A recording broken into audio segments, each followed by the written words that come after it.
Hey guys, welcome to Psychology of Spirituality. Saeed here. Hope everyone is safe and well. Today I wanted to speak a little bit about my research. For those of you who may not know, I'm a PhD student. Basically, when you get your PhD, you're working on two things simultaneously. You're working on the practitioner end, so that's implementing mental health interventions, working in different locations, working with diverse people across the spectrum, people who have autism, people who have other neurological um, incapacities, people who have a wide range of mental health disorders. So implementing interventions, assessments, all of that good stuff. And then you have the research end. So you pretty much find a mentor or a professor who has research interests that broadly align with your own, and you start creating novel research, right? So where there's research gaps. Ramadan is coming up in a couple of days. By the time I release this, it'll already be happening. For those of you who don't know, Ramadan is the holiest month of the Islamic calendar. And my research project that I did leading up to my dissertation was looking at Ramadan as a mental health intervention. So what that means is we collected pre-data, right? The same way that you would do with a mental health intervention, right? You would collect baseline data, and we did it on well-being, which I'm going to speak about in this video. We did it on stress. We did it on academic stress, right? So you really want to parcel out different factors and variables. Because Ramadan last year coincided with finals week, we wanted to understand how much of the stress that students were feeling was because of different conceptualizations of stress. So academic stress, daily stress, and then also physical symptoms of stress. Because even with the limited research that we have on Ramadan, the ones that we do have correlated with fatigue, and I'm linking the research over here, fatigue, headaches, exhaustion, right? So we wanted to understand whether our group, Muslim American college students, were going through those same facets. Okay, so first, just some background information, right? Before you start collecting research, it's important to do some background research, a literature review to understand whether what you're doing is practical, whether it's meaningful, and whether it's plugging in gaps in the research. And on my end, there is a significant lack of research on Muslim Americans, even though they're slated to be the second largest religious group by 2050. Also, college students, right? Again, I said that I'm in a school psychology program, right? So we look at the intersection of mental health, of well-being, and of academic success, and of being a student in general. We know that college students are significantly stressed and are significantly more at risk for mental health disorders. And here's some research talking about that. We also know that religion and spirituality is amongst one of the most salient protective factors for these detrimental mental health risk factors, right? But we don't have enough research to understand whether Muslim Americans, and specifically Muslim American college students, what their mental health rates are. So we really don't even have like a mental health database for Muslim Americans. So this would be amongst the first studies looking at trends of mental health amongst Muslim American college students. So in that way, it was novel. Secondly, and this is big, our focus is on well-being. Most research focuses on mental health symptomology, right? Even the research on religious groups, right? So if this was any other data project, we would look at Ramadan and trends of depression or anxiety. For the focus of this study, since I work at a well-being lab, since I work at a mindfulness lab, we wanted to look at well-being and what that means. And I'm going to break that apart for you and how that's understood in modern psychology. Currently, the tools that we have to capture well-being in psychology come from two philosophical worldviews. It comes from hedonic well-being, right? And that's hedonism, which is made up of positive affect over negative affect. So on a day-to-day basis, how much more positive affect, joy, happiness that you feel over negative affect, right? But we also have eudaimonic well-being, and eudaimonia comes from Aristotle's understanding of the daemon, which he understood to be a person's true essence, true self. Similar to the Islamic concept of fitra, which is like this pure essence that God has embedded within us, and through our own ignorance we cloud that over. But if we practice good deeds and we purify ourselves, we're able to tap into that fitra that He gave to us. And eudaimonic well-being captures other constructs that are not easily put into subjective well-being, right? So there are times where you may be suffering, you may be feeling negative affect over positive affect, but that you may be putting yourself towards a larger goal, right? So you're doing well in a different sense, right? You're living for something bigger than yourself. You're striving for a goal. So that's usually that's eudaimonic well-being. So my research study looked at those two constructs, and here are the scales that we use, and I'm gonna put a picture of that up. So there's very limited research looking at Muslim Americans and well-being, and now we wanted to look at whether Ramadan, which is a very spiritually salient time, right? It's a time when people are asked to join in together. There's a lot more communal harmony.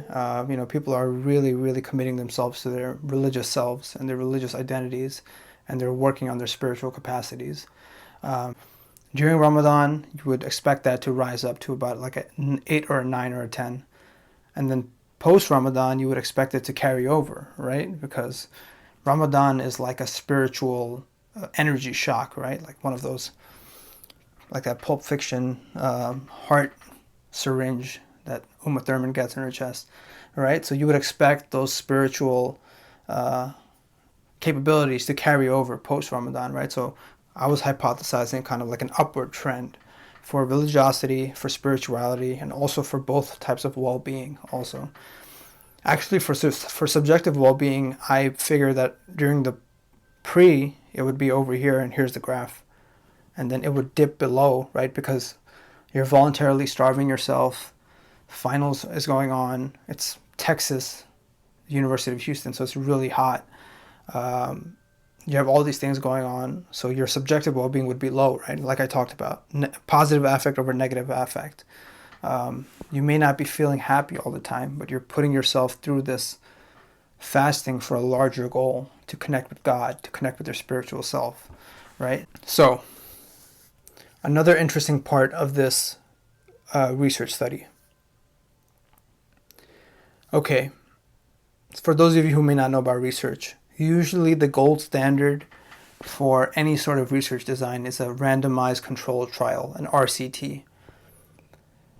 We couldn't do a randomized in this study because it's not like you can okay, you're gonna fast for 30 days, or you're not gonna fast for 30 days, you're not gonna fast for 30 days. So that randomized trial you couldn't do, but we could have a control group. So we looked at 85 Muslim students, and we also looked at 85 Christian students.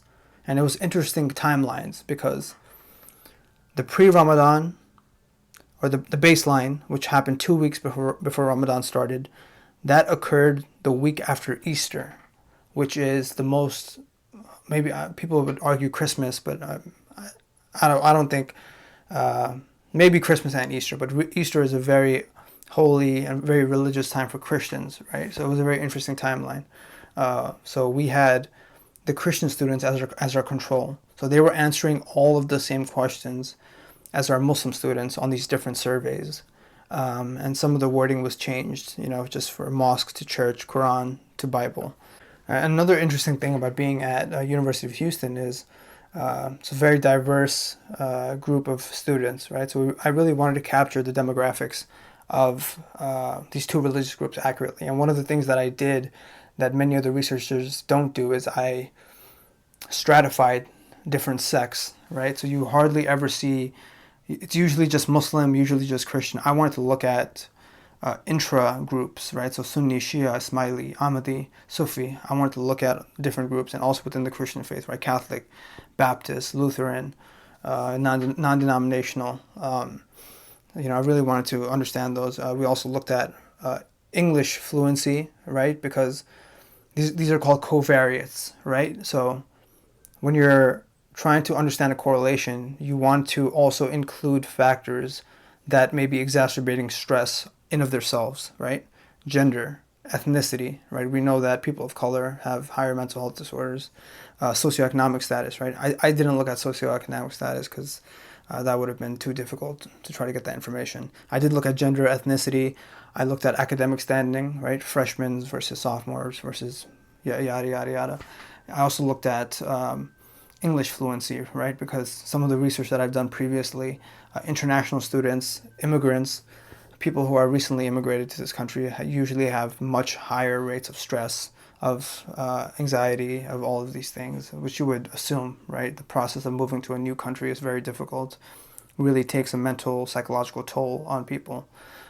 So I included this in my analysis. And you want to do that to try to control for the effect that you want. I wanted to use a scale that was designed specifically for Muslims. And the PMIR scale is really good for that. And here are some of the questions that asked. And looking at the subdimensions of religion is really important also, right? Because most studies, they usually ask a single question to try to understand a person's religious worldview. How often do you go to church? How often do you go to mosque? Right? We want to look at a number of different subdimensions. A person's religious obligation, a person's religious exclusivism, a person's religious identity, a person's religious coping, a person's religious struggle, right? So we want to really get a full understanding of a person's religious worldview. And that's really, really important to develop research, right? Is to try to start broadly and then start specifying these different factors, these different operational definitions. So in my next video, I'll be going actually into the results that I found. But this video, I kind of just wanted to set the backdrop of my research proposal, the literature review, some of the research questions that I had, and designing the study. Collecting data is lots of work. Let me just end it by saying this.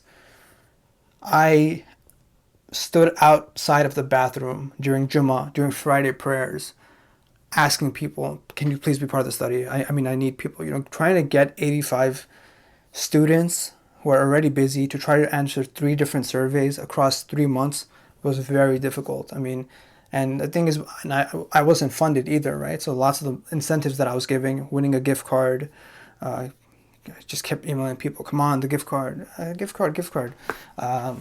And it worked for some of them. I had a really high drop-off rate, right? So my first survey, I had 150 Muslim students. By the end, I only had about 82, right? So I wanted to plan for that, which is why I started off with a really, really big first group. And I thought to myself, it'll usually taper off by the 3rd one. And that's something that you want to keep into consideration also if you're collecting your own research. So I'm going to go more into those aspects in the next video, really getting into the nitty-gritty of the research itself. I hope you guys enjoy that video. If you guys are interested more in learning about my research, I can get more into that.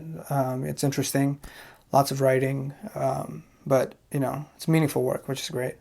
If you're new to the channel, subscribe, support, and I'll see you guys on the next video. Thank you.